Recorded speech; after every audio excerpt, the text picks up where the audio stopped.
Sabe o que faz dos portugueses um povo único no mundo? Que Pedro Álvares Cabral pode não ter sido o primeiro navegador a chegar ao Brasil? E como nasceu o futebol em Portugal? Esta é a história nunca antes revelada. Os detalhes que escapam ao radar das notícias.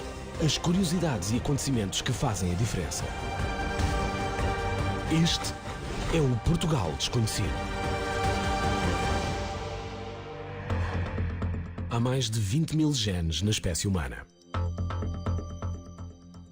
Esta diversidade genética depende da acumulação de mutações aleatórias ao longo do tempo, mas também dos cruzamentos entre as várias populações do mundo. Hoje, a genética da nossa espécie é uma gigantesca miscelânea, que se deve a encontros e cruzamentos entre povos que se encontravam separados geograficamente. Mas sabia que os portugueses têm no seu ADN algo que não se encontra em mais nenhum povo do mundo?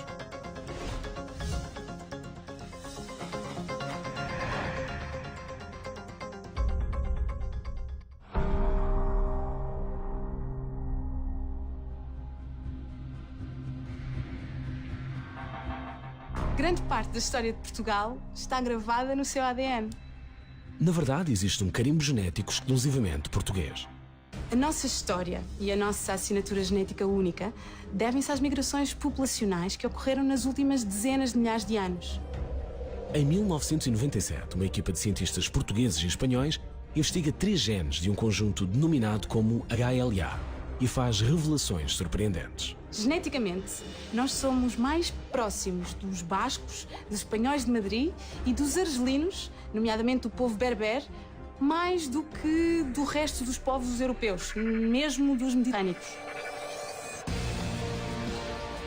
Mas algo ainda mais surpreendente salta à vista dos investigadores.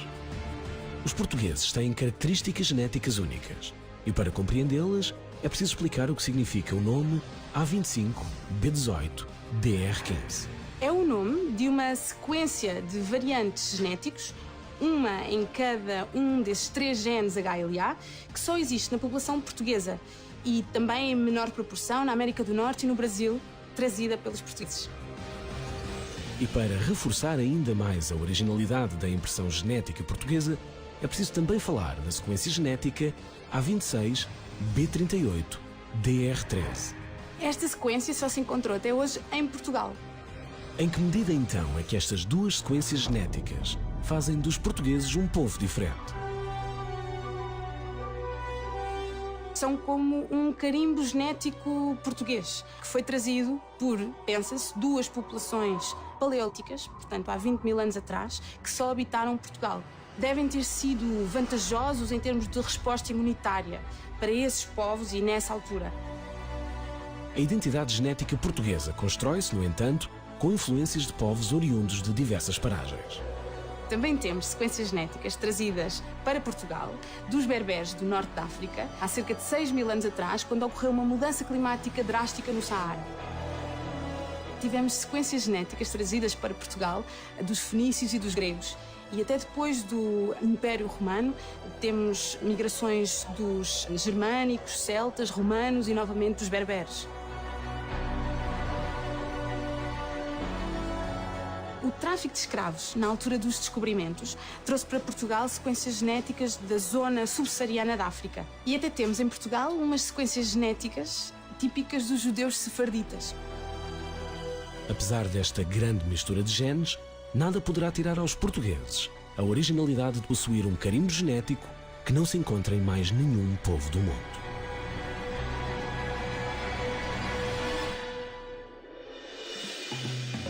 Cinco da tarde, hora do chá.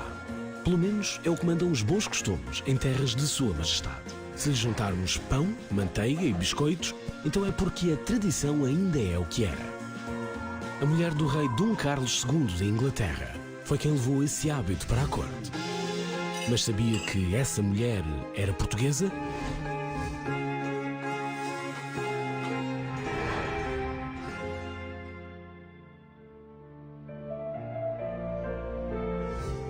Filha de Dom João IV, Catarina de Bragança vive na corte portuguesa, até a família lhe encontrar um marido de boas famílias.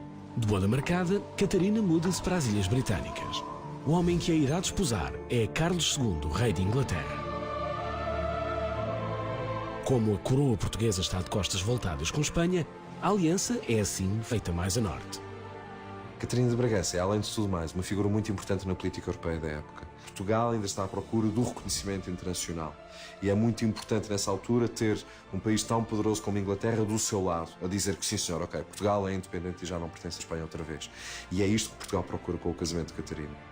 Poucos imaginariam que uma mulher que nem sequer sabia falar inglês pudesse mudar tantos costumes na corte britânica. O que os ingleses talvez não soubessem é que Catarina era uma mulher muito culta. Talvez não imaginassem que alguém que tinha nascido no Alentejo, no extremo da Europa, e que poucas vezes saía do Palácio Real quando se mudou para Lisboa, pudesse ser uma pessoa com tanto mundo como era. O casamento celebra-se a 21 de maio de 1662. Tinha a noiva 24 anos. É a última rainha católica da história da Inglaterra, portanto nunca é bem olhada por isso. E depois, também não é bem vista por ser aparentemente infértil. Ela nunca terá filhos e o rei tinha uma célebre vida extraconjugal e tinha muitos bastardos. No entanto, Catarina vai jogando trunfos noutros tabuleiros. Até ao século XVII, o usual era encontrar utensílios metálicos. E entre os nobres, entre os reis e, enfim, a corte, seria o ouro ou a prata. A porcelana tinha a grande vantagem de conservar o calor dos alimentos. A seguir, vem o chá. Tanto quanto sabemos, é Catarina de Bragança que implementa a tradição de se beber chá de qualidade entre as pessoas mais nobres de Inglaterra.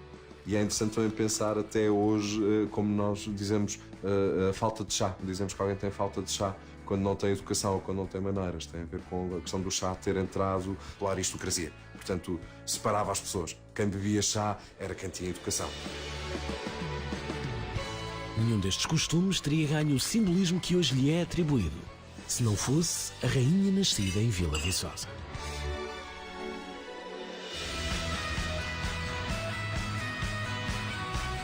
Todas estas imagens têm um traço comum. A calçada portuguesa, com certeza. Mas e se lhe dissermos que esta fotografia foi tirada no Havaí? Esta em Moçambique e esta na China? Ou ainda estas tiradas em Espanha e Catar, respectivamente? Sabia que a calçada portuguesa está presente nos 5 continentes? E que começou a espalhar-se pelo mundo graças a um negócio ilícito?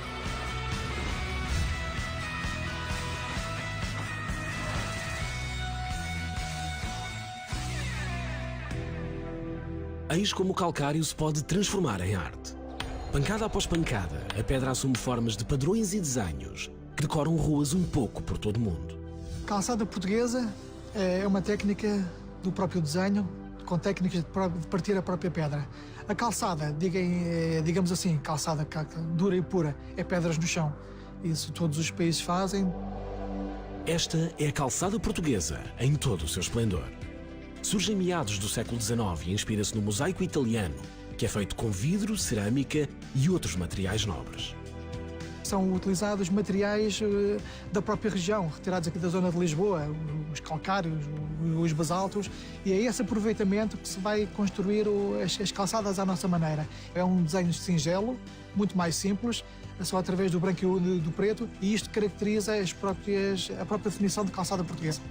Em 1842, o governador de armas do Castelo de São Jorge, tenente Eusébio Pinheiro Furtado, manda calcetar algumas ruas adjacentes ao monumento. O trabalho é feito por prisioneiros. Foi um sucesso enorme, porque as próprias lamas e as próprias águas drenavam com facilidade, a sujidade deixava de ser um problema. A partir daí, é apresentado o projeto à Câmara Municipal de Lisboa para pavimentar a principal praça alfacinha, que era a Praça do Rossio.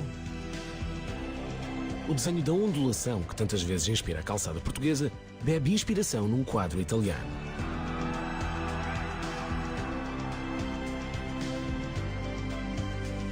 Em 1895, a calçada portuguesa chega a Barcelona graças ao Aldo.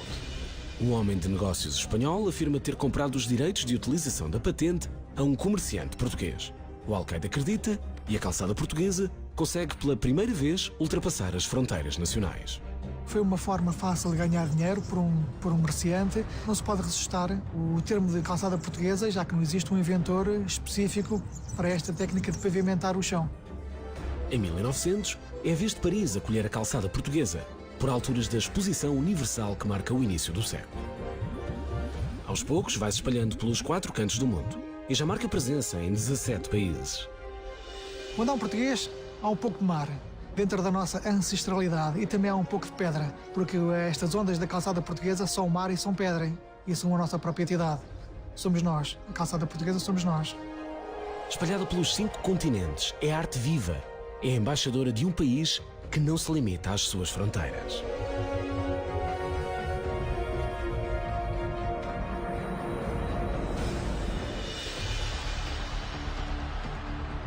Em Portugal, o futebol move paixões, arrasta multidões, faz parar o país. Mas façamos uma viagem no tempo, até ao século XIX.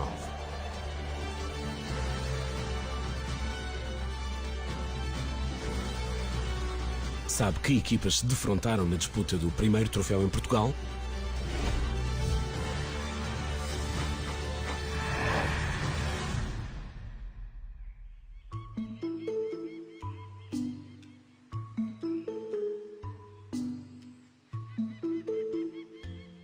O jogo tem lugar precisamente neste local, ou seja, no campo do Porto Cricket Club. Era um campo de cricket e eles, à época, tiveram que o transformar num campo de futebol. Não era um campo relevado, era um campo de terra batida, tinha alguns buracos, era ligeiramente descendente em determinadas zonas junto das balizas. Frente a frente estão uma seleção de jogadores de Lisboa e outra de jogadores do Porto. Corre o dia 2 de março de 1894. E está em jogo a taça Dom Carlos I. Praticamente metade de cada equipa é constituída por jogadores ingleses e a outra parte por jogadores portugueses. Precisamente no ano em que há a introdução do futebol em Portugal, em 1888, já decorre a primeira liga profissional de futebol em Inglaterra. Portanto, vejam o próprio atraso que tinha a assimilação do futebol em Portugal, mas ele depois acaba por ser um processo relativamente rápido. A partida está combinada desde outubro de 1893. No entanto, apenas 6 meses depois se consegue organizar a viagem dos jogadores. Nessa altura, a equipa de Lisboa viaja de comboio até ao Porto.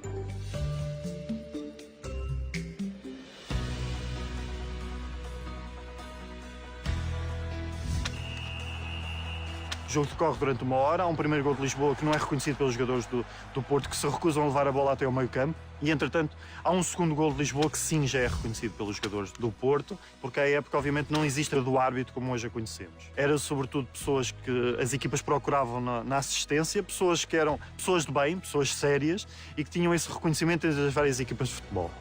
O primeiro troféu do futebol português disputa-se num embate com apenas 60 minutos, estes 90 que vêm nas leis do jogo. O que é feito é que a comitiva e o Rei Dom Carlos chegam, precisamente já o jogo estava a terminar e as equipas decidiram prolongar um pouco mais o jogo, exatamente para receber, acarinhar e também homenagear o Rei Dom Carlos, tinha decidido estar aqui e, de alguma forma, reconhecer também a importância do futebol já para a sociedade elitista da época em Portugal. O futebol era, sobretudo, tal como praticamente toda a prática desportiva em Portugal, uma prática das elites. Temos que perceber que nesta época o povo trabalha 7 dias da semana, inclusive ao domingo, e só a partir do decreto-lei, sobretudo, e do início da Primeira República, e de alguma preocupação com o tempo do lazer e o tempo do descanso dos trabalhadores, é que começa a haver esse espaço para a prática desportiva. O primeiro capítulo da rivalidade entre clubes de Lisboa e Porto termina com a vitória da equipa da capital por 1-0. Sem luxos, quase sem táticas, mas com muito amor à camisola. O futebol pode ser belo, mesmo num campo de cricket.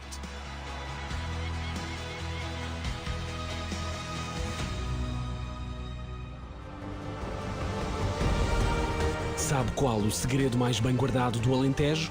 E qual o símbolo de Portugal mandado construir pela Alemanha? Pessoas que mudaram a história sem ser reconhecidas. Acontecimentos que ajudam a definir a nação tal como hoje a conhecemos. Este é o Portugal desconhecido.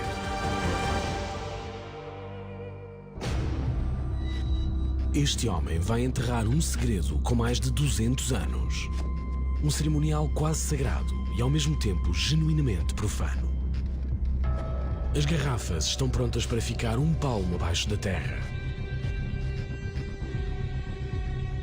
Sabia que este ritual é único em Portugal e acontece na pequena vila transmontana de Boticas?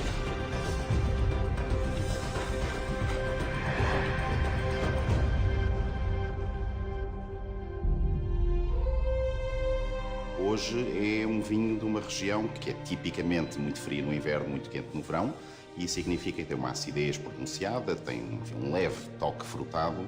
Não há igual tradição de país e poucas haverá no mundo a obedecer a ritual semelhante. Mas o mais curioso é que este vinho tem características únicas, graças a uma descoberta feita ao acaso. O vinho, no fundo, decorre de um acidente histórico, e acidente histórico em todos os sentidos, ou seja, a segunda invasão napoleónica, as pessoas de Boticas tentaram salvar aquilo que eram os seus bens mais preciosos. E entre eles encontrava-se o vinho. O vinho faz parte da alimentação e, portanto, não era propriamente algo que fosse um prazer, mas sim uma necessidade alimentar. E o que fizeram foi encontrar um subterfúgio que foi enterrá-lo. Nesta zona, as invasões napoleónicas dão-se entre 1808 e 1809. Mas os franceses acabam por ser expulsos. Quando isso acontece, os habitantes de Boticas recuperam as suas habitações e os seus bens. Quando desenterraram o vinho, descobriram um vinho que tinha características completamente diferentes. A grande diferença, e aquela que era fundamental, é que tinha gás.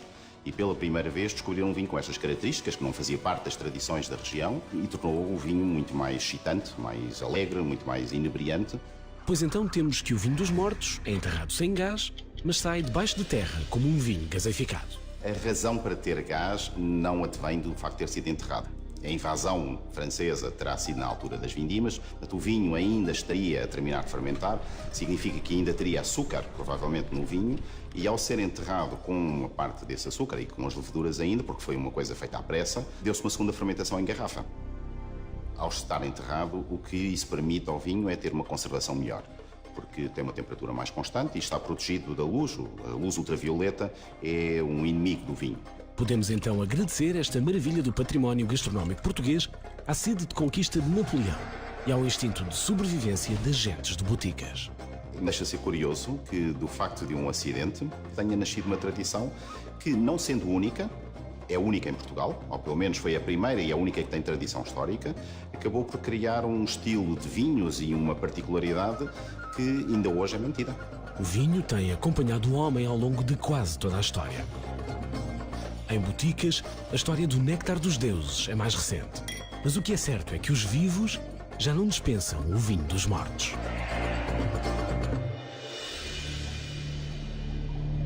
Este voraz predador vive no Atlântico Norte em águas cujas temperaturas variam entre os 2 e os 8 graus. O seu habitat natural situa-se entre a Terra Nova, no Canadá, e a Islândia e a Noruega, na Escandinávia. Estamos a falar do bacalhau, o fiel amigo, prato típico português. Mas como terá este peixe ganho o estatuto de símbolo da gastronomia do país se apenas existe no Atlântico Norte?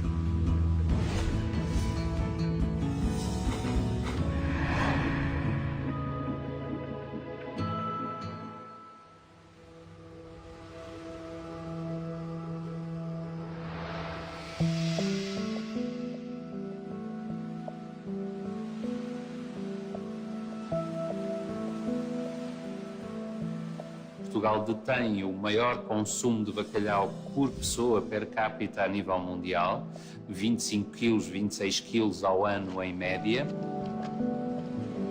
Quase tudo se aproveita neste peixe. Constituem iguarias para a maioria dos amantes da gastronomia portuguesa.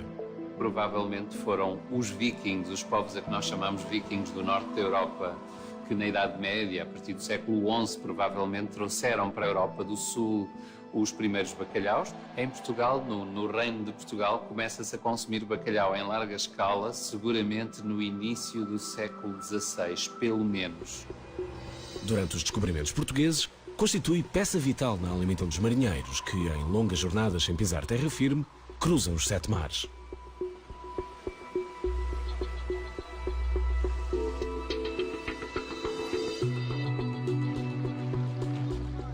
Um alimento de consumo socialmente transversal embora a partir do século XVIII se tenha tornado claramente um alimento das classes populares devido à necessidade de uma proteína animal que substituísse a ausência de carne e a dificuldade de acesso a peixe fresco, sobretudo.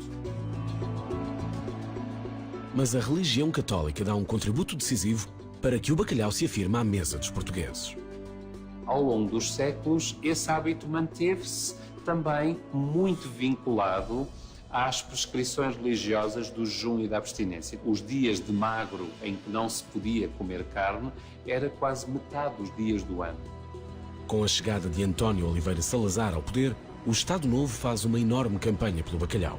Trata o assunto como se de uma questão identitária da nação se tratasse.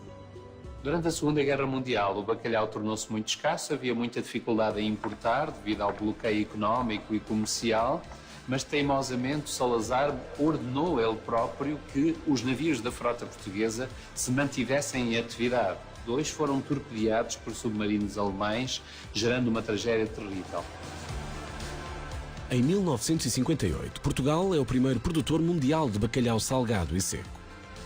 O bacalhau é o símbolo dos símbolos da identidade portuguesa. Em qualquer conversa comensal, sobretudo à mesa com amigos estrangeiros, surge sempre essa pergunta: mas porquê que vocês comem tanto bacalhau e porquê que adotaram o bacalhau se ele não habita nas costas portuguesas? Este é um enigma cultural que vai persistir. E o bacalhau vai persistir à mesa dos portugueses, por muito longe que estes homens de ferro em barcos de madeira o tenham de ir buscar.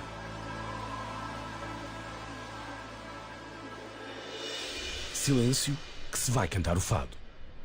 Oh, Rua do Capelão. Este é o fado 2 séculos depois do seu nascimento. Trajes de gala, os melhores intérpretes, grandes salas de espetáculo. E este é o fado na sua gênese. Rufiões de voz áspera e corpos tatuados, desordeiros ou marginais, tão rápidos a puxar de um acorde como de uma navalha. Mas o fado de inícios de 1800 canta-se sobretudo por vozes femininas. Sabe quem foi a primeira grande diva deste género musical?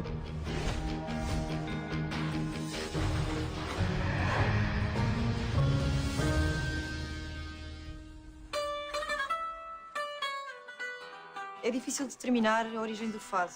Há quem diga que o fado veio dos marinheiros para os bairros históricos, há quem diga que teve influência árabe, ou de sons africanos ou brasileiros. Na verdade, ninguém sabe de onde é que ele vem ainda.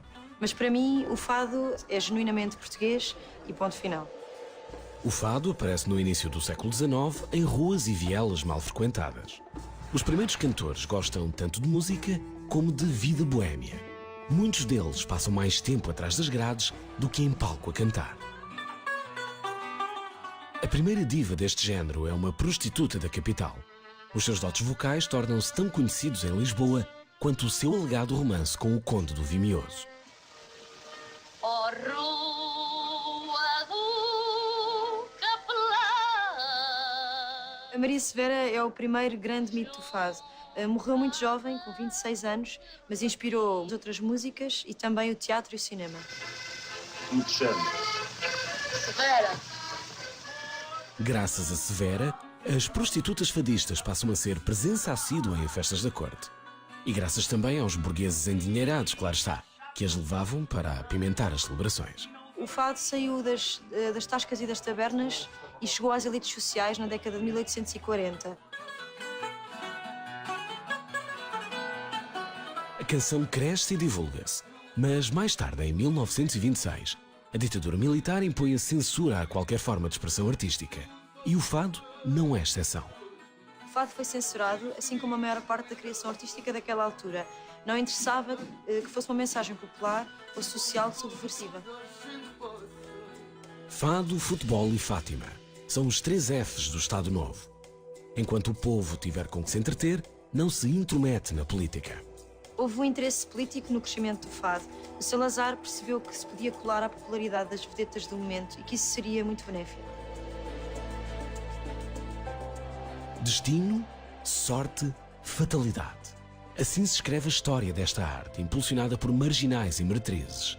que nasceu para conquistar o mundo.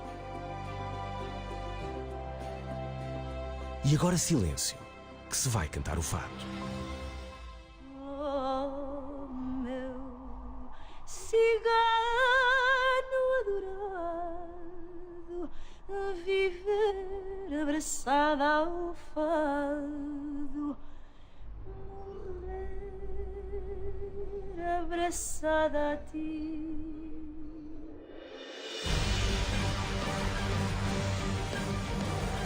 1.900 toneladas de deslocamento, 89 metros de comprimento, 1000 cavalos de potência, 10 velas redondas e 13 velas latinas. Este é o imponente navio Escola Sagres, um símbolo de Portugal, uma embaixada itinerante do país. Mas sabia que este navio não foi construído em Portugal, nem para servir a Marinha Portuguesa?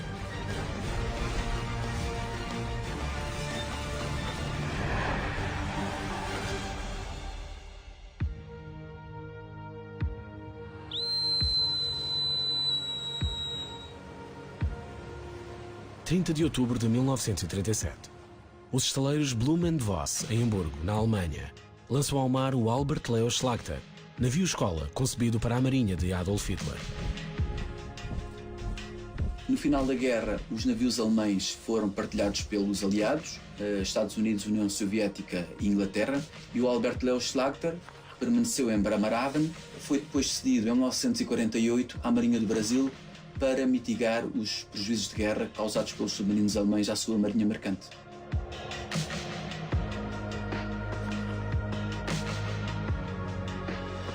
Nessa altura, a embarcação muda de nome e passa a chamar-se Guanabara. Como navio-escola, faz viagens de instrução ao longo da costa brasileira durante 12 anos, até ser abatido ao efetivo. Em 1961, a antiga Sagres já não reunia condições de segurança para fazer as viagens de instrução. E, nesse sentido, Portugal adquiriu o Guanabara à Marinha do Brasil por um preço simbólico, diga-se, de $150 mil, e o navio foi aumentado ao efetivo dos navios da Armada no dia 8 de fevereiro de 1962.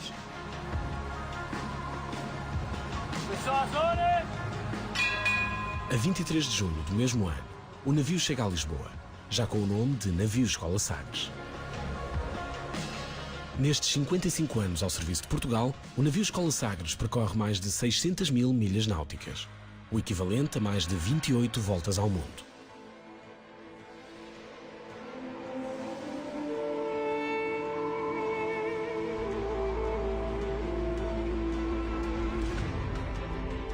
Sagres, em razão do local onde o infante instalou a sua mítica escola de navegação e de marinharia, que permitiu prosseguir os descobrimentos portugueses, a Cruz de Cristo deve-se ao facto do infante Dom Henrique ter sido o regedor da Ordem Militar de Cristo e, em razão de tudo isto, o infante Dom Henrique é o patrono e figura de proa do navio. Em 2016, o navio Escola Sagres torna-se na Casa de Portugal durante os Jogos Olímpicos do Rio de Janeiro. Em virtude de o navio Escola Sagres ser um navio de Estado, onde quer que se encontre, é sempre território nacional. É o resultado de toda esta atividade do navio em representação de Portugal no estrangeiro, nos grandes eventos internacionais, que fez com que o navio se tornasse um símbolo de Portugal. São quase 100 mil horas de navegação, 170 portos em 60 países visitados, sempre a representar Portugal.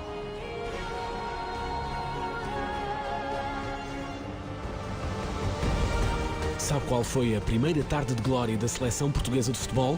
E como simples estacas de madeira podem levantar uma cidade dos escombros? Coragem, ousadia, conhecimento são apenas algumas das qualidades de muitos portugueses que marcaram a história. Um pequeno país que deixou um grande legado ao mundo. Este é o Portugal desconhecido. Está com fome? Então talvez seja melhor não ver as imagens que se seguem. Começamos por um Aki Nambanzuke, para depois nos deliciarmos com este saboroso Chicken Nambam. E se na barriga ainda couber um doce, então sugerimos o Kiran Somen. Estamos a falar de iguarias tradicionais japonesas, mas sabia que todas elas se inspiram na cozinha portuguesa?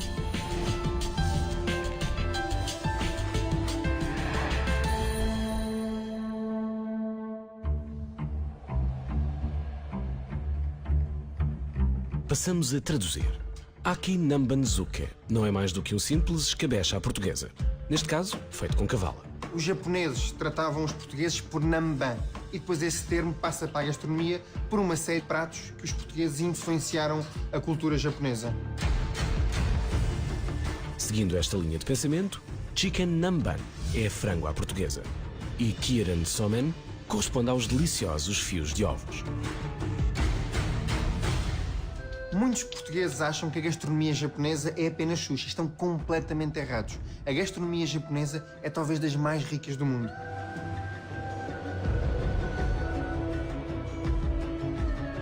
Na verdade, a própria tempura, um dos pratos mais conhecidos da gastronomia nipónica, apenas se torna popular depois dos portugueses levarem peixinhos da horta para o Japão.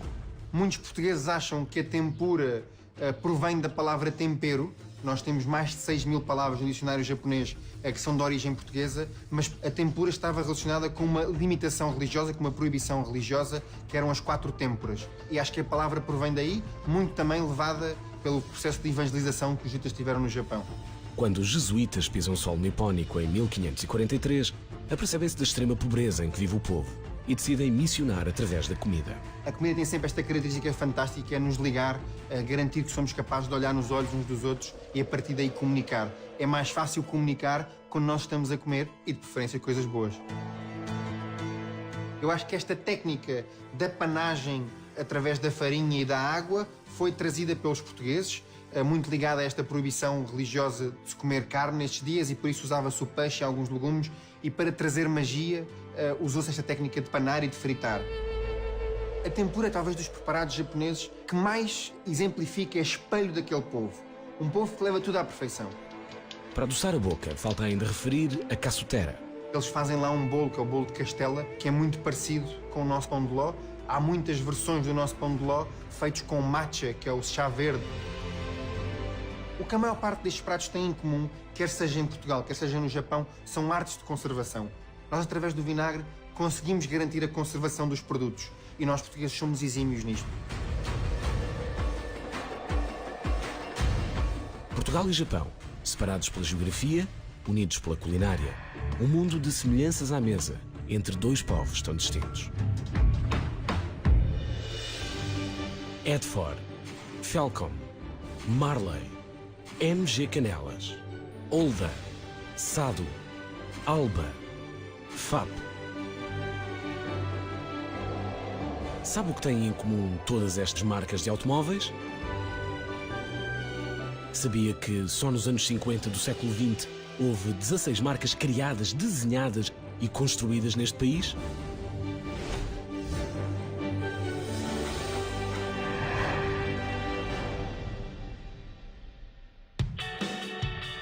Hoje não há fabricantes com selo português, mas a intenção de construir viaturas no país remonta aos primórdios da própria história do automóvel. A partir dos anos 30 surgem a Edford, a Marley e a Alba. Nos anos 50 aparecem o IPA 300 e a DM.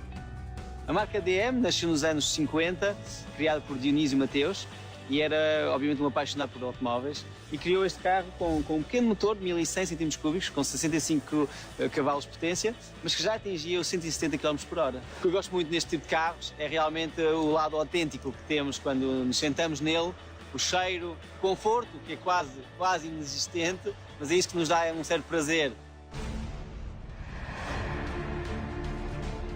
Já depois da Segunda Grande Guerra surge a FAP, graças ao gênio de Fernando Palhinhas. O Fernando Palhinhas era um grande apaixonado do desporto automóvel, tinha as suas próprias oficinas já no Porto e dava assistência a grandes marcas. E claro que um dia decidiu criar a sua própria marca de automóveis. Esta é a mais bem-sucedida marca portuguesa de carros de competição. Chega a ter 5 bólides a competir em simultâneo e 16 pilotos a defender as suas cores. A FAP participou em 75 provas, venceu 21 e até ganhou 3 provas internacionais. Em 1953 surge a Etnerap, mais uma marca a pensar na competição. O seu mentor é António Augusto Parente. É uma história curiosa, ele era fabricante de bicicletas, só que um grande fanático de automóveis e por isso decidiu criar o seu próprio veículo. Pegou num chassi de um Fiat 1100, uma carroceria em alumínio e tudo estampado à mão. Ainda nos anos 50, Adérito Parente cria a PE, abreviatura de Produtos Estrela. Esta marca assina a produção de autocarros, viaturas ligeiras e de competição. Curiosamente, Adérito não é parente, nem sequer conhecido, de António Augusto, o outro parente, o pai da Etnerap. Nos anos 70 e 80 surgem a SADO, a UMM e a Portaro. A UMM, também dedicada ao segmento do todo-terreno, chega a participar no Rally Dakar. Entre 1982 e 84 tivemos 12 jipes UMMs a participar no Dakar e todos eles chegaram ao fim. A UMM deixa de produzir em 2000 e os últimos 2 jipes da marca são registados em 2004. Infelizmente, a partir daí, deixa de haver marcas portuguesas no mercado. Portugal continua a produzir carros para outras marcas. Temos o know-how, temos a experiência, temos a paixão. Por isso, por que não voltar a ter uma marca portuguesa nos próximos tempos? Enquanto ninguém responde à pergunta, continuamos a deliciar-nos com as imagens dos clássicos.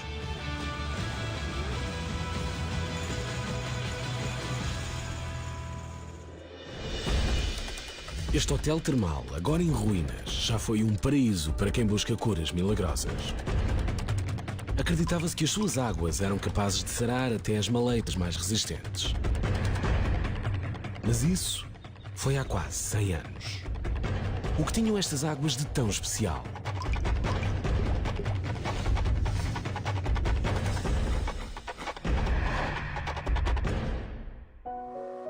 Isabel, só hoje lhe posso escrever porque estamos tão longe que não podemos comprar nada. É um completo deserto.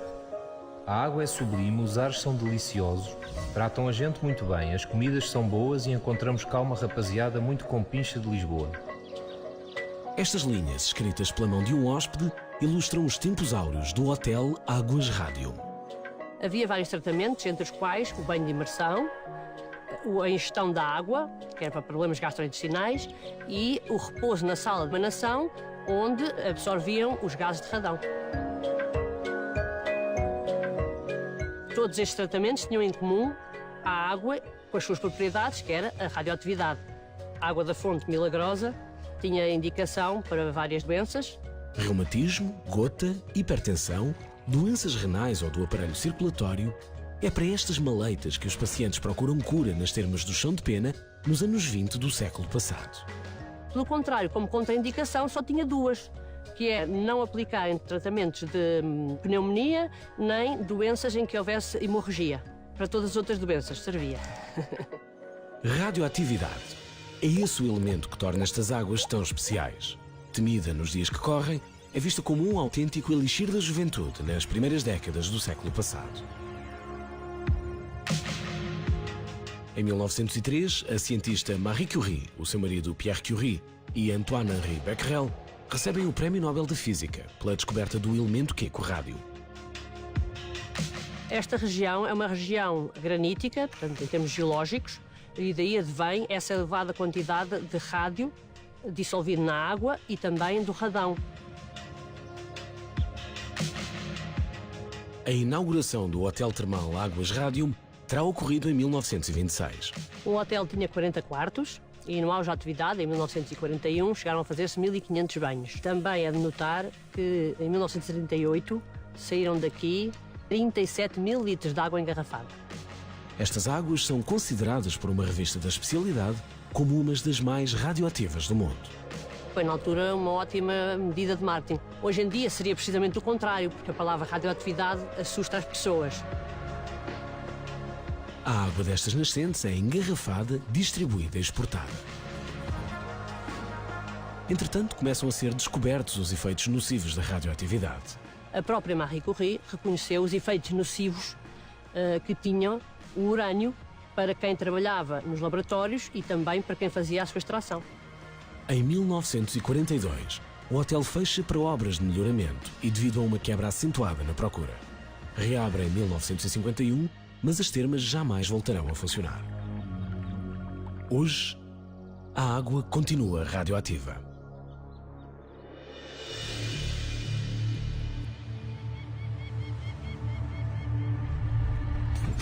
(1 de novembro de 1755), a Terra treme 3 vezes no espaço de 10 minutos e arrasa Lisboa.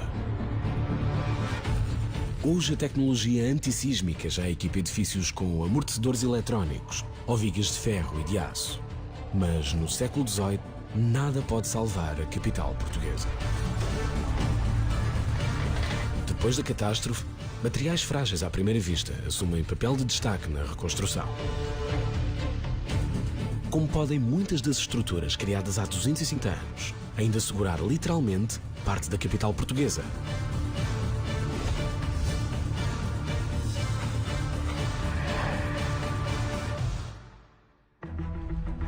O sismo atinge 8,7 na escala de Richter. Uma multidão em desespero foge na direção do Porto de Lisboa, procurando segurança em campo aberto. Estas pessoas estão longe de imaginar que a ameaça seguinte virá precisamente das águas que banham a capital.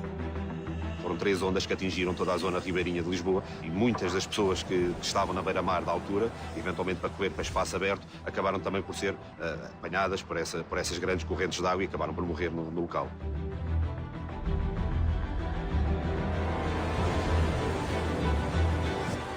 E quando parece que já nada poderá piorar este cenário, eis que surgem as chamas.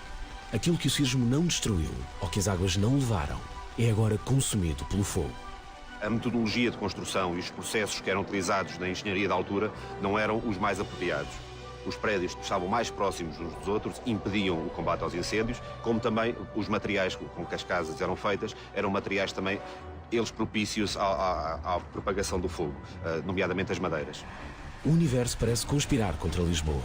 5 dias depois, a cidade ainda arde. 1 em cada 3 edifícios ficam total ou parcialmente destruídos. É preciso reconstruir, e o Marquês de Pombal, que se aconselha junto a uma elite de arquitetos e engenheiros, está no comando das operações. A tragédia provocada pelo terremoto de 1755 foi tão grande que obrigou uma nova maneira de construir. E essa maneira de construir implicou novas técnicas. Uma delas é a estacaria pombalina. Há um conjunto de soluções arquitetónicas e soluções de engenharia que foram então aplicadas. A estacaria, a gaiola pombalina em conjunto e também toda uma série de outras infraestruturas, como o saneamento ou até os poços para combater os incêndios, que foram então construídos. A grelha de troncos passa a sustentar fundações. A gaiola pombalina dá segurança às paredes. São feitas em madeira de pinho verde para resistir à passagem dos anos. E tanto resistem que ainda hoje se mantêm no subsolo da capital portuguesa. Continua a ser um dos grandes exemplos da Baixa Pombalina enquanto elemento único, é o facto de ter todo este urbanismo assente em madeira, uma autêntica floresta que está por debaixo dos nossos pés.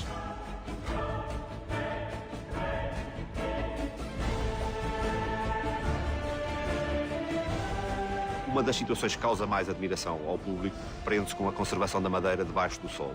Neste caso, essa conservação só é possível porque os níveis de umidade são muito grandes. Toda a madeira que se encontra submersa tem uma degradação muito mais lenta. E nós sabemos isso porque 250 anos após a colocação de algumas, nós continuamos a ter exemplares perfeitamente conservados que foram descobertos em escavações arqueológicas. Lisboa demora 100 anos a ser reconstruída. A maioria dos especialistas defende que um sismo como o de 1755 pode acontecer a qualquer altura. Mas a verdade é que, até hoje, a natureza ainda não pôs à prova a visão de futuro do Marquês de Pombal.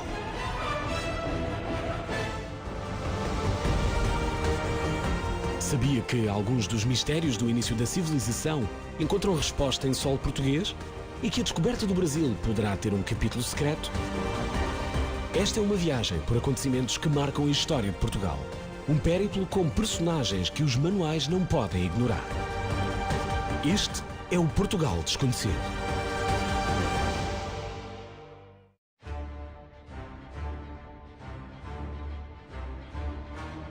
Estas paredes são testemunhas de incontáveis batalhas. De atos heróicos, da história que se escreve com sangue e suor. Portugal é um país rico em castelos, mas as suas muralhas altas e pouco espessas passam a ser obsoletas graças à evolução da artilharia nos séculos XVII e XVIII. É então que surgem as fortificações em forma de estrela, mais baixas, mais seguras, de paredes mais grossas. Sabia que o maior sistema de fortificações deste género em todo o mundo se situa na cidade de Elvas?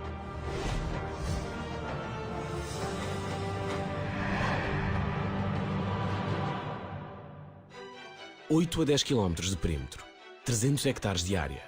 É esta a grandeza das muralhas da cidade de Elvas. Elvas era denominada, foi denominada a partir do século XVII como a chave do reino, porque era a chave para entrar em Portugal. Estamos fronteira com a Espanha, mais perto de Lisboa, e para conquistar Portugal era necessário conquistar a cidade de Elvas. O engenheiro holandês Cosmander, auxiliado por outros mestres, inicia o projeto no século XVII. É preciso defender a chave do reino dos invasores espanhóis. Já era facilmente bombardeável a cidade e as fortificações de Elvas. Portanto, é imperioso que aqui se construa uma grande fortificação. Em 1763, depois da Guerra dos Sete Anos, o rei Dom José I diagnostica várias lacunas na defesa nacional. Então que o Marquês de Pombal chamou um militar anglo-alemão para resolver o problema. O Marquês de Pombal vai refortificar toda a fronteira do país.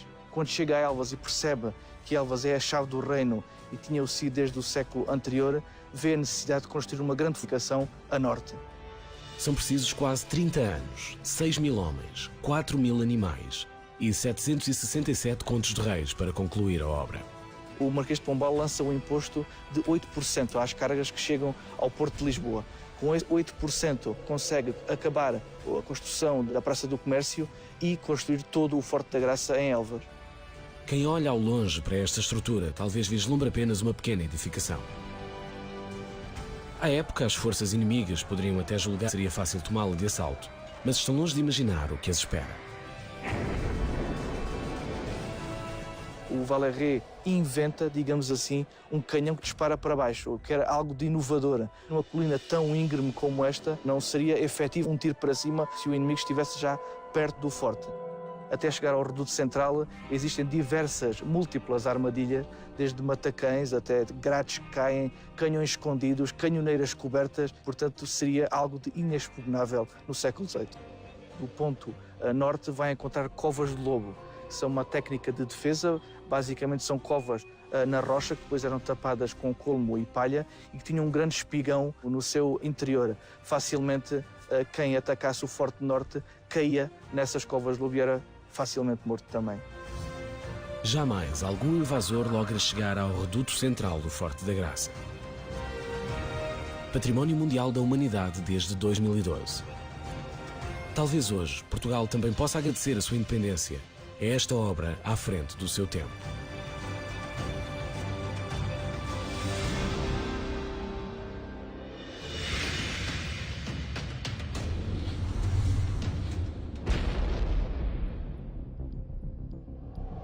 Há várias formas de ganhar uma guerra. A mais usada é a força bruta. Mas há exceções. Sabia, por exemplo, que o povo de Monção expulsou o exército castelhano apenas com pães?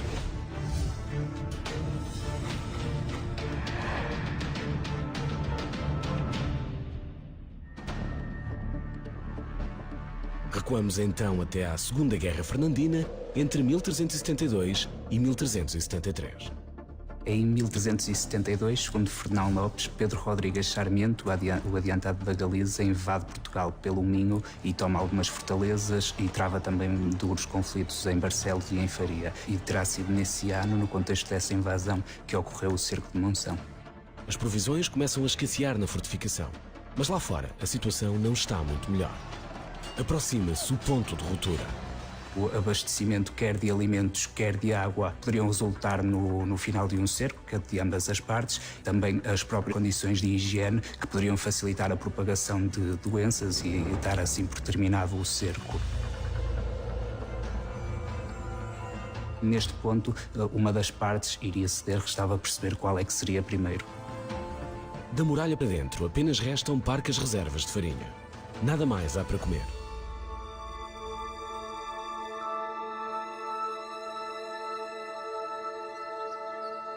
E é nesse momento que a mulher do alcaide se assume como líder. Deoladeu Martins manda reunir toda a farinha disponível em Monção para amassar e cozer. Assim que o pão sai do forno, a mulher do alcaide recolhe-o no seu regaço, sobe à muralha e atira-o na direção dos inimigos. A decisão de Deladeu Martins esteve tanto de corajosa como de imprudente, ou seja, ao mandar cozer os pães com as últimas reservas de farinha que existiam dentro da cidade e enviá-las para as forças adversárias, isso poderia levar à rendição da própria fortificação de Monção, uma vez que ficariam sem alimentos. Os castelhanos, comandados por Pedro Rodrigues Sarmiento, percebem naquele momento que a fome não irá dizimar os portugueses e batem a retirada. Ou talvez tenham apenas ficado ofendidos por ninguém lhes dar manteiga para comer com o pão acabado de sair do forno. A lenda de Deladeu Martins é bastante importante para o fortalecimento da identidade das gentes de Monção, como se pode até comprovar pelo próprio brasão de armas da cidade, que ostenta uma mulher segurando 2 pães, um em cada mão, no cimo de uma torre. Lenda ou realidade? O que é certo é que Deladeu tem lugar cativo por entre as heroínas nacionais. Castela ataca com armas, Monção contra-ataca com pães. Moral da história, os pães vencem a batalha.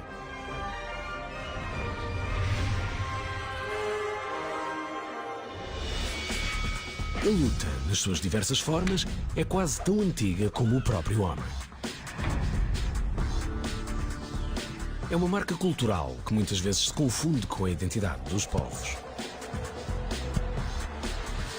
Por exemplo, estes senhores apenas querem uma boa galhofa. Mas galhofa à moda de Trás-os-Montes implica boa preparação física, uns valentes tombos e determinação para chegar à vitória.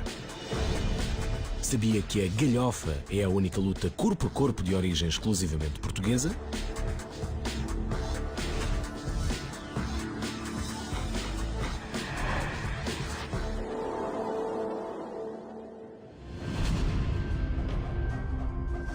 Qualquer perito em artes marciais sabe que a galhofa é só para homens de barba rija.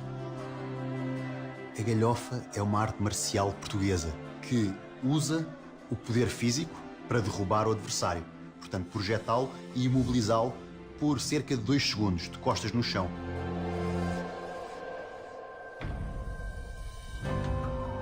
Os povos celtas que povoam parte da Península Ibérica são os criadores desta forma de passar serões entretidos. Mais tarde, agentes de Viriato seguem-lhe o exemplo. A galhofa era a arte marcial de eleição de Viriato, que ele usava para a seleção dos homens, porque além de ser muito física, requer também muita parte mental. Havia um termo muito específico na galhofa, que é o termo manha. O homem tinha mais manha, o que fazia com que um homem de 60 quilos pudesse vencer um homem de 60 e tal quilos.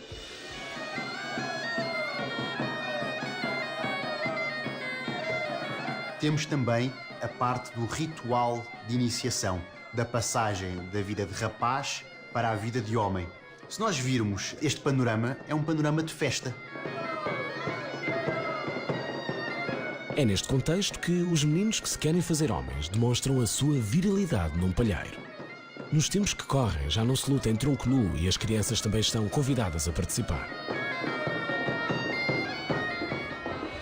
Até porque este é um desporto de cavalheiros que começa e termina sempre com um abraço cordial entre competidores. A galhofa atualmente já está a ser incutida dentro do programa a nível universitário numa Universidade do Norte pelo professor José Bragada, que tem feito um trabalho excelente na divulgação da galhofa e na própria documentação da galhofa. Esta disciplina é a modalidade na Federação Portuguesa de Lutas Amadoras. O povo diz que, para lá do Marão, mandam os que lá estão. Mas agora sabemos também que, para lá do Marão, há uma luta única no mundo.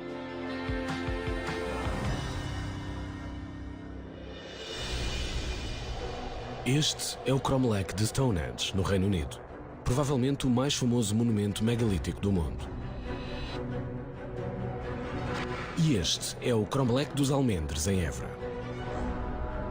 Desconhecido por muitos, é o maior da Península Ibérica, o segundo maior da Europa, e impressiona pelo seu bom estado de conservação. Sabia que estas pedras contam mais de 7.500 anos de história?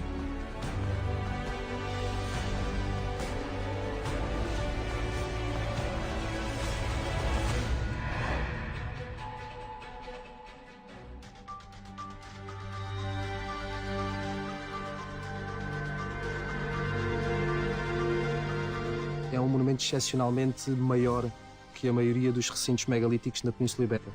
Têm normalmente entre 8 a 12 pedras e o Cromlech dos Almendres tem sobreviventes 94. Quando comparado com o Cromlech dos Almendres, Stonehenge não passa de um jovem. O monumento britânico tem pouco mais de 5.000 anos, menos 2.000 do que o português. Situa-se no topo da Serra do Monforado e oferece uma vista privilegiada sobre a cidade de Évora. Os povos que o construíram não escolheram a localização por acaso. Estes sítios estão sempre construídos nunca no ponto mais alto de uma elevação, mas sempre no início da descida de uma lomba e sempre orientados a nascente. A linha que divide estes sítios a meio está sempre orientada em direção aos equinócios, ao sítio onde o sol nasce durante o equinócio na paisagem. E como terão há 7.500 anos os habitantes do Alentejo Neolítico conseguido transportar pedras deste tamanho para este local? Eles apenas selecionam as formas que gostam mais e arrastam-nas até aos sítios onde as querem erguer e arrastam-nas utilizando alavancas e troncos rolantes. Na verdade, algumas das pedras, principalmente na parte de baixo do monumento, são tão pequenas e naturalmente arredondadas que elas podem ser roladas sobre si próprias. São 94 monólitos, descobertos em 1964 pelo investigador Henrique Leonor Pina, enquanto procedia ao levantamento da Carta Geológica Bell. Estas pedras podem parecer grandes, mas elas são, na verdade, algumas das pedras mais pequenas que vocês vão ver em monumentos megalíticos do Alentejo. E nesta altura as pedras vêm de muito próximo, de afloramentos graníticos. Esta forma é uma forma natural que resulta de milhões de anos de erosão da chuva e do vento. Durante o período Neolítico, a Península Ibérica assiste à sedentarização progressiva dos seus povos. Os caçadores sazonais passam a cultivar terras e a criar o seu próprio gado. Isto dá origem ao crescimento da complexidade do tecido social e respectivos rituais. A arqueologia acredita que se realizavam aqui celebrações religiosas, mas atendendo à pouca cultura material que é identificável em escavações arqueológicas, nós não conseguimos determinar como é que se processava essa liturgia religiosa. 10 dos monólitos apresentam gravuras em relevo. As gravuras nesta altura são bastante simples e focadas principalmente num conjunto de 5 símbolos, círculos, retângulos, crescentes lunares, báculos e linhas ondulantes. O Cromlech dos Almendres é testemunha da época histórica na qual se dá a maior mudança no modo de vida da humanidade. A transição das últimas sociedades de caçadores-recoletores para as primeiras sociedades sedentárias de pastores e agricultores é aquilo que mais me fascina. Este é o momento em que nasce a arquitetura, a matemática, a astronomia, imaginemos a filosofia também, a religião organizada. Portanto, é para mim um dos momentos mais interessantes da história do homem. Muito já se sabe acerca do Cromlech dos Almendres, mas por mais investigação que se faça, talvez nunca se venha a descobrir todos os segredos que estas pedras poderiam contar.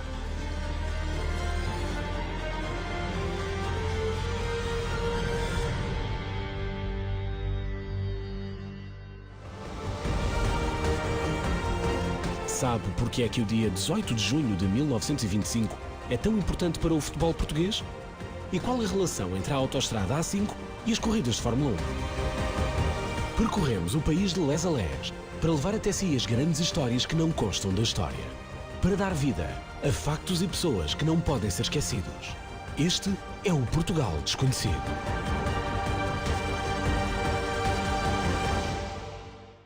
James Blunt, John Lennon, Elvis Presley, Bruno Mars ou Taylor Swift são algumas das estrelas que já usaram o ukulele nas suas composições. Mas sabia que o ukulele talvez nem existisse, não fosse a audácia de um grupo de portugueses? –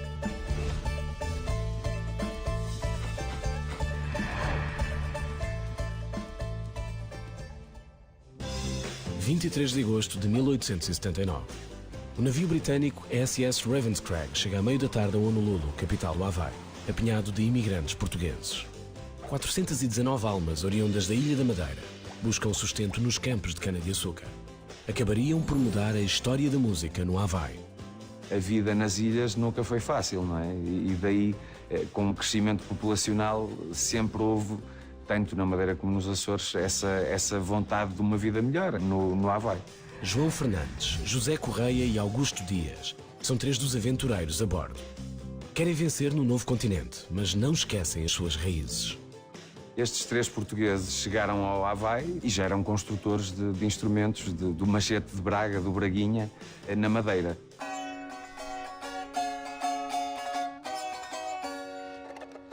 Este é o Braguinha, portanto, que surgiu na Ilha da Madeira, depois de ter chegado o cavaquinho. As diferenças para o cavaquinho são as seguintes. O Braguinha é ligeiramente mais pequeno, tem a escala sobreposta e a afinação, o tuning, é diferente do cavaquinho. Na alegria da chegada, começaram a tocar o Braguinha e aquilo foi imediatamente um sucesso nas ilhas do Havaí. Aos olhos dos havaianos, os dedos dos madeirenses parecem pulgas saltitantes. Daí o nome ukulele, que na língua autóctone do Havaí quer dizer pulga saltitante. Até o rei achou um piadão àquele instrumento com aquele som, com aquela sonoridade. A irmã do rei Kalakaua, do Havaí, terá dito que uku significa prenda e lele significa vir. Daí que ukulele também possa significar prenda que veio de longe.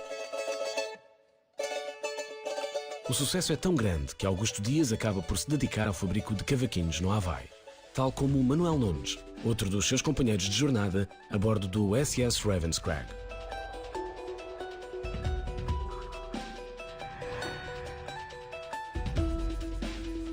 Com o passar dos anos são introduzidas alterações ao instrumento, até porque a madeira com que são construídos no Havaí, a coa, é diferente da portuguesa. O ukulele ganha identidade própria e hoje brilha nas mãos de várias estrelas mundiais.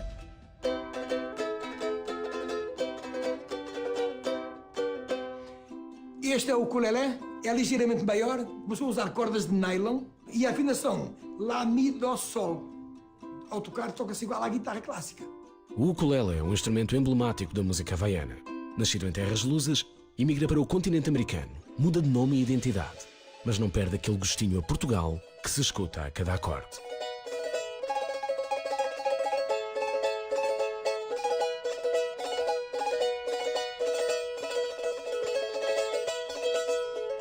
Sou da terra do Virarai. Se queres dançar no Vira vai.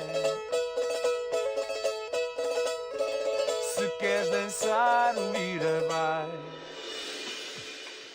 A língua de Camões tem mais de 800 anos de história.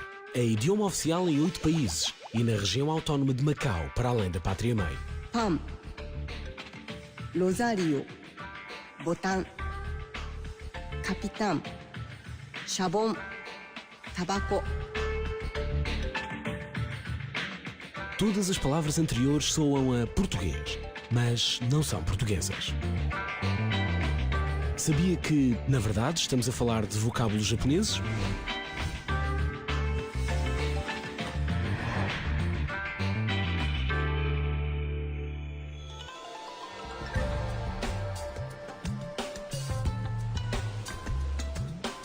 Os portugueses foram primeiros ocidentais a chegar ao Japão em 1543, quando o Japão ainda não se conhecia o mundo ocidental. Então deixou muitas marcas, novidades na sociedade japonesa. Talvez isto possa explicar como é que um país do outro lado do mundo tenha tantas palavras de origem portuguesa. Boro, Bidoro, Cristo. Há, porém, uma palavra japonesa que muita gente atribui erradamente aos portugueses. A palavra arigato quer dizer obrigado. Muita gente pensa que é derivado à origem portuguesa, mas isso não é verdade, porque antes da chegada dos portugueses já existia esta expressão de gratidão no Japão. No entanto, a lista de vocábulos japoneses que bebem inspiração na língua de Camões é muito vasta. Tudo graças a quase 100 anos de convivência intensa e profunda. O contacto com Portugal, naquela altura ao Japão, foi muito importante porque trouxe um vasto conhecimento em todos os níveis, por exemplo, na área comercial e religioso, ou até na medicina e ciência. O primeiro hospital com medicina ocidental foi aberto pelo padre jesuíta Luís de Almeida. Até as espingardas, trazidas de Lisboa, contribuem para acelerar o fim da Guerra Civil, que assolava o Japão há mais de um século. O entendimento entre as duas culturas chega a ser tão grande que os jesuítas publicam em 1603 o primeiro dicionário bilingue entre o japonês e um idioma ocidental. Em 1639, os portugueses foram expulsos, mas foi um tempo suficiente para deixarem a sua marca. A partir do século XV, o português chegou a ser língua oficial em todos os portos asiáticos. Uma língua originária de um pequeno país plantado na orla do Atlântico, mas que é a quarta mais falada no mundo.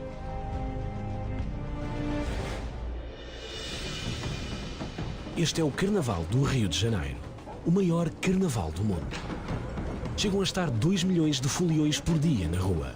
É uma celebração que atrai quase 1 milhão de turistas todos os anos à cidade maravilhosa. Mas sabia que este carnaval tem a sua origem em tradições genuinamente portuguesas?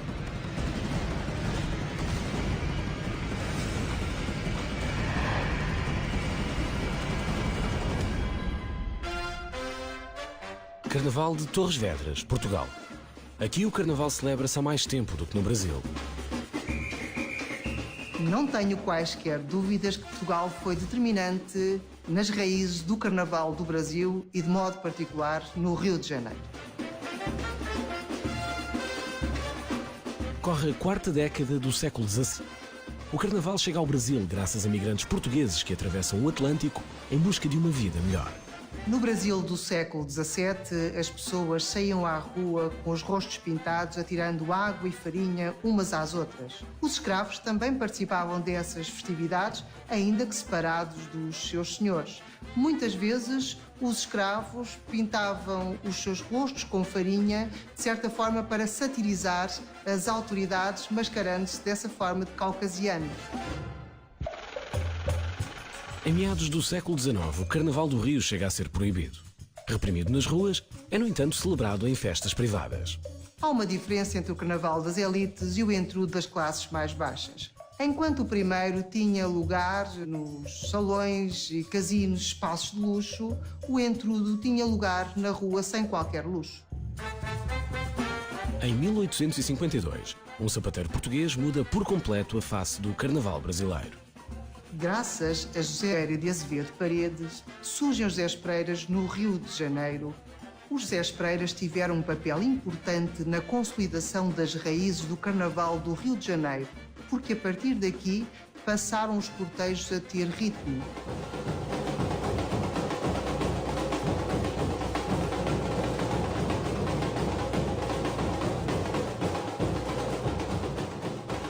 Em 1853, o ator e dramaturgo brasileiro Francisco Correia Vasques compra peça musical, na qual o José Pereira assume em particular destaque. A partir daí, a música chega definitivamente ao Carnaval.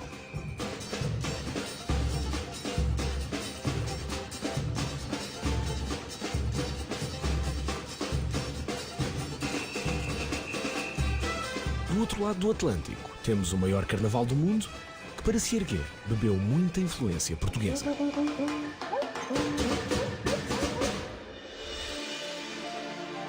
Posse de bola para Portugal, vai Éder, chuta, chutou!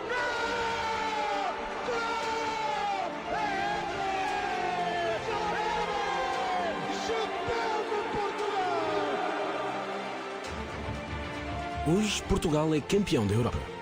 Mas sabe de quantas tentativas precisou para vencer uma partida internacional? –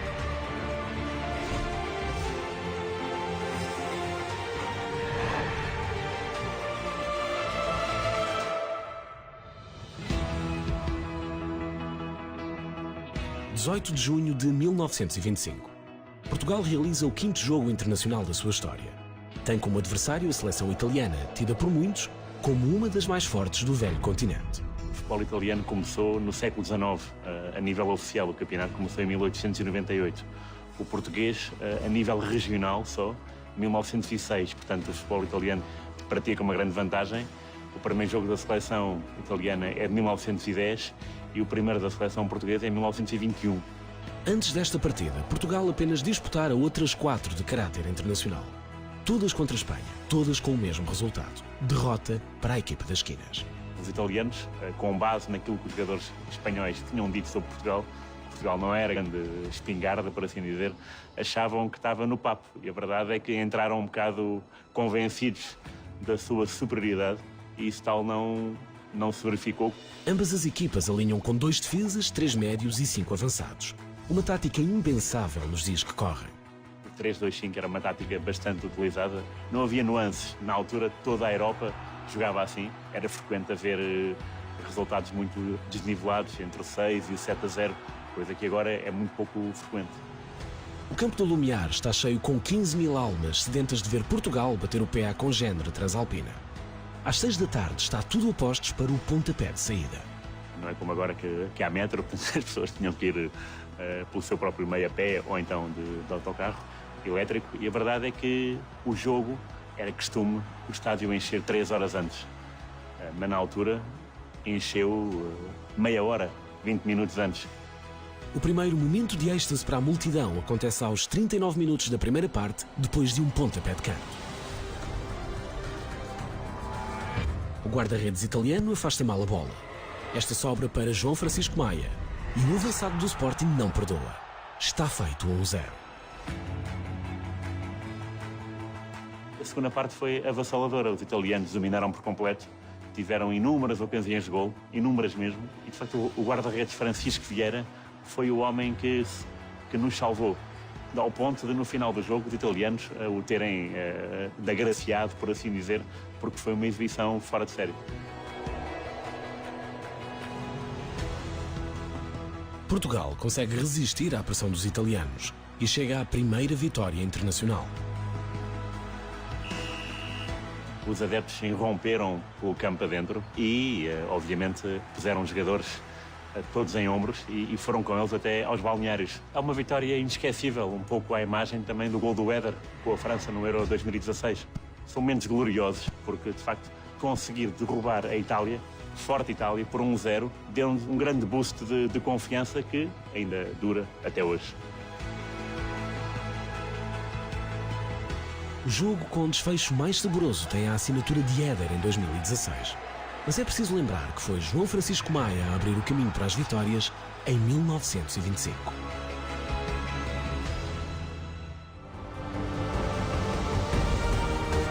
Sabe de quem era o sangue derramado durante o golpe de Estado mais pacífico de sempre? E qual a teoria mais surpreendente acerca dos descobrimentos portugueses? Os segredos trancados a 7 chaves. Os mistérios nunca antes desvendados. Os heróis que não buscaram um lugar na história. Este é o Portugal desconhecido.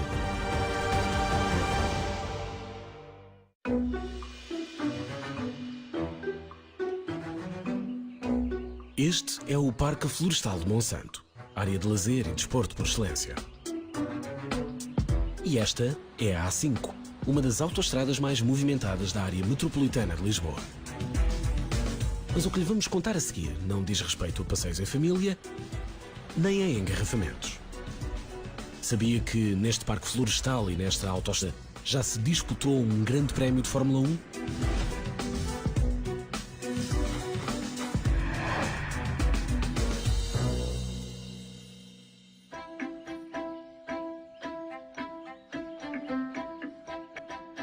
23 de agosto de 1959. 16 bólides estão alinhados na grelha de partida. Está tudo a postos para o Grande Prémio de Monsanto em Fórmula 1. Aqui em Monsanto, a primeira vez que apareceu o Fórmula 1 foi um evento muito grande, era novidade e havia muitos apaixonados do desporto automóvel. 5.440 metros de pista, 9 curvas, 62 voltas, mas de 2 horas de corrida.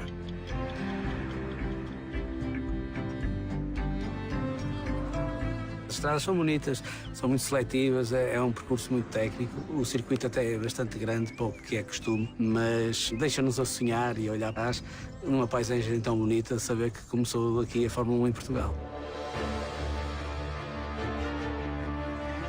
Neste troço da A5 passam mais de 130 mil carros por dia. É a autoestrada com maior tráfego médio diário em Portugal. Hoje em dia custa imaginar nós andarmos aqui a passar nestas estradas com o trânsito que há e com este verde toda à volta. Imaginar que um dia passaram aqui carros de Fórmula 1 custa a querer. Depois de sair em que o circuito passava pelo Parque Monsanto, fazia a estrada de Alvito e acabava na estrada de Queluz, com curvas muito técnicas e que era um grande desafio para os pilotos. Sem velocidades loucas, faz-se aqui um belo passeio.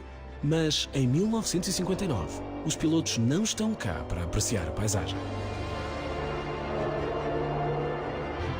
Os carros aqui em Monsanto atingiam velocidades de cerca de 160, 170 a hora. Claro que hoje em dia as Fórmula 1 fazem 330, 340, mas de uma maneira muito mais segura. O Grande Prémio em 59 foi ganho por Stirling Moss, um piloto que depois deu grandes vitórias, um piloto famoso.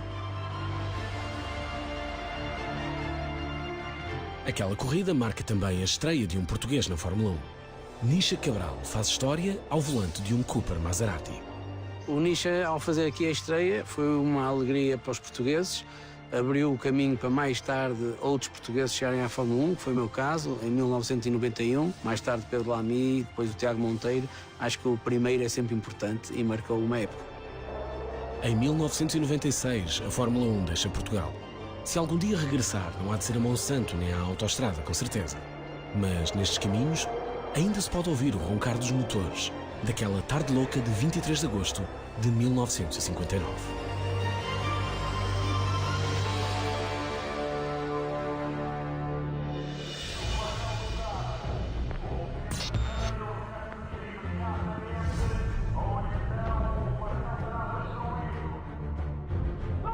25 de abril de 1974. O movimento das Forças Armadas ocupa vários pontos estratégicos em Lisboa. As forças leais ao regime rendem-se sem oferecer resistência. A população celebra na rua, numa espécie de arruada com carros militares à mistura. Marcelo Caetano, presidente do Conselho de Ministros, entrega-se por volta das 7h30 da tarde. Termina a ditadura do Estado Novo. A Revolução dos Cravos é talvez o golpe de Estado menos mortífero de sempre. Mas sabia que naquele dia foi derramado o sangue de 5 vítimas mortais?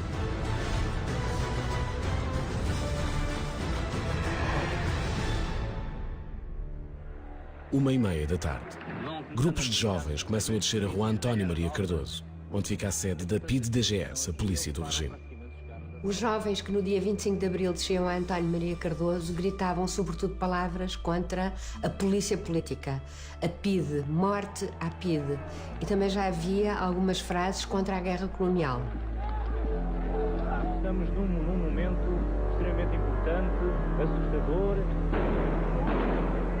Por volta das 3 da tarde, registram os primeiros disparos vindos da sede da PIDE. Tombam 3 manifestantes. Um acaba por morrer. Fomos obrigados a fugir.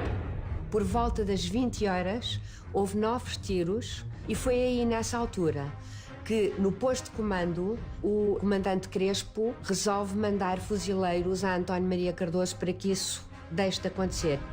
Não houve rendição. Não houve rendição. A fúria das balas da Polícia do Estado rouba a vida a mais 3 pessoas e fere outras 43. Aí é que eu acho que a PIDE-DGS, ao fim e ao cabo, assinou o seu fim em Lisboa.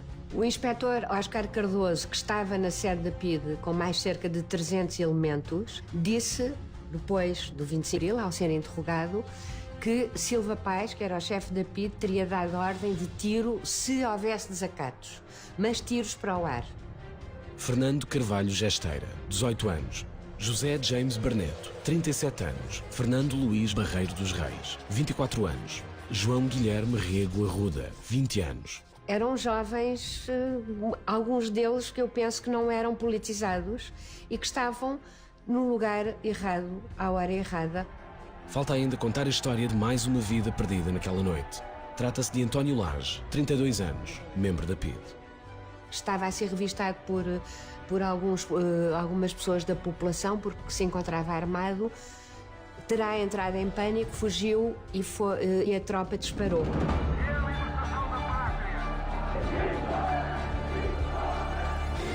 Do sangue derramado não costuma rezar a história do 25 de abril de 1974.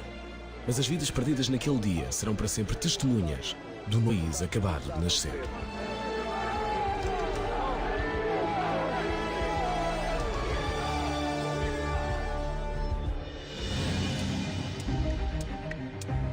...5 de outubro de 1910. a monarquia cai em Portugal e é proclamada a República. Muda-se o hino, a bandeira e a moeda. É criado um busto que simboliza os novos ideais vigentes. Sabe quem é a mulher que serve de inspiração ao busto da República?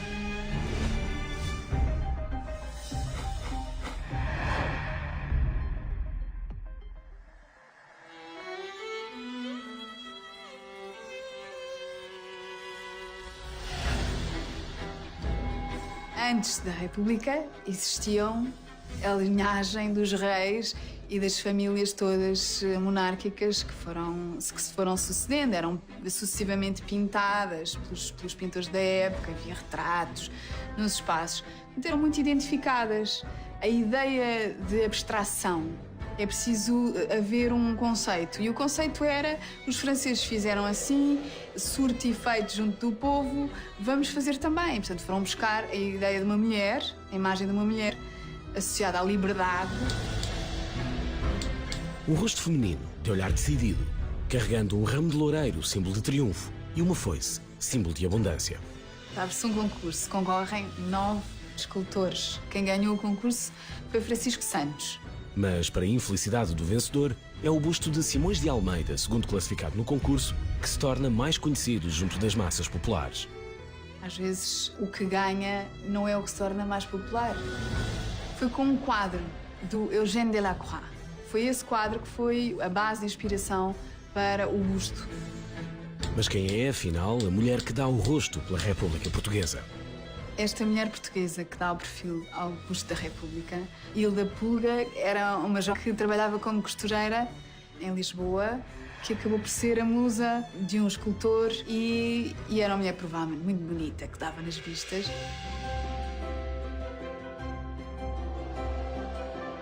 Natural de Arraiolos, teria 18 anos quando posa para o escultor. Segundo se sabe, a mãe fez questão de que ela só aceitasse esse convite para posar, desde que não se despisse e de que a mãe estivesse presente. O busto, consto por Simões de Almeida, persiste como símbolo da República, mais de 100 anos depois da sua concepção. Ao contrário do que acontece muito em França, em que se vão mudando as musas inspiradoras do busto da República, já foi a Catherine Deneuve, já foi a Sophie Marceau, mas pronto, em Portugal não, nós somos um país conservador e portanto está feito o busto da República, não se mexe mais no busto da República.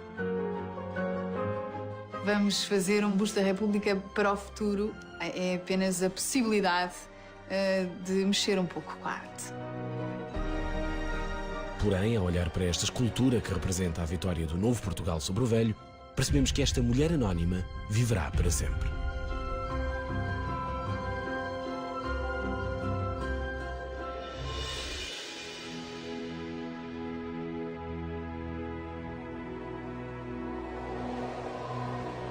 Corre o dia 22 de abril do ano da graça de 1500.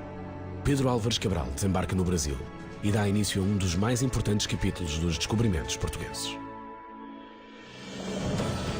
Mas sabia que, ao contrário daquilo que ensinam os manuais de história, pode não ter sido este o primeiro navegador português a chegar ao Brasil?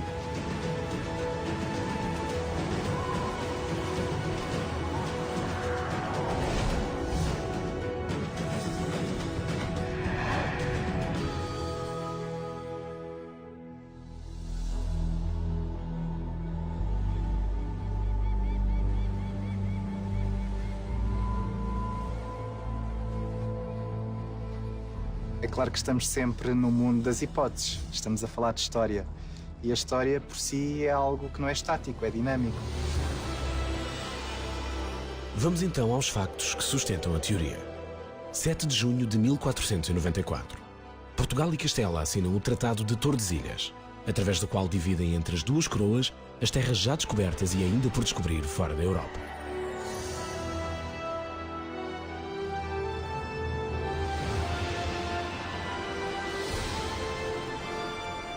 Acima da linha dos 27 graus de latitude, até uma extensão de 370 léguas a oeste de Cabo Verde, era pertença de Portugal. Tudo o resto pertenceria à Espanha. Porquê 370 léguas? Porque é a distância considerada necessária pela coroa portuguesa para que os navios provenientes dos territórios ultramarinos possam efetuar a viagem de regresso ao reino. Mas seria preciso tanto?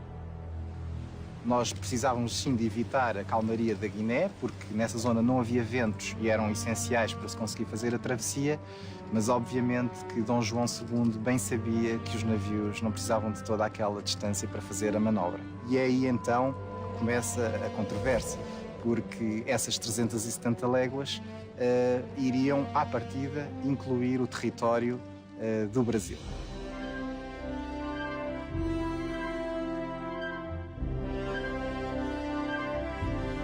Castela aceita as condições do tratado, por não acreditar que haja terra firme dentro do espaço reclamado por Portugal. Mas se Dom João II sabe da existência do Brasil, por que não anuncia imediatamente a sua descoberta?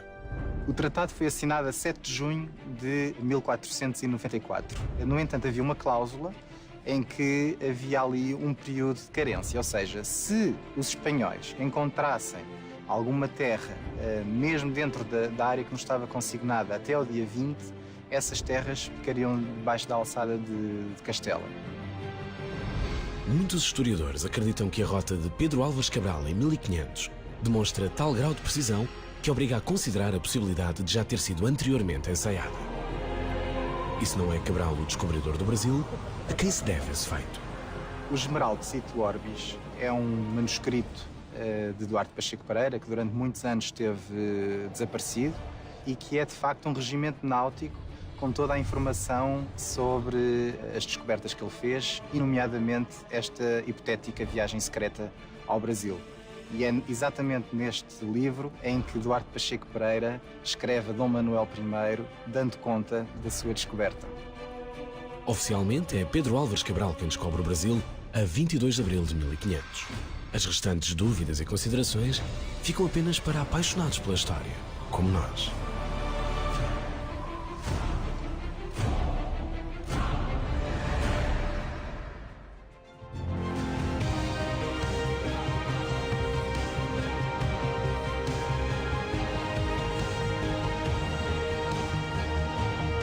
As vitórias inesquecíveis, as maravilhas da gastronomia, os heróis de batalhas épicas, as construções grandiosas.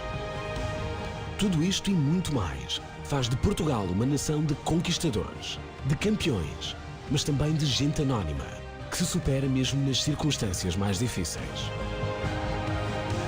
Tudo isto faz parte do Portugal desconhecido.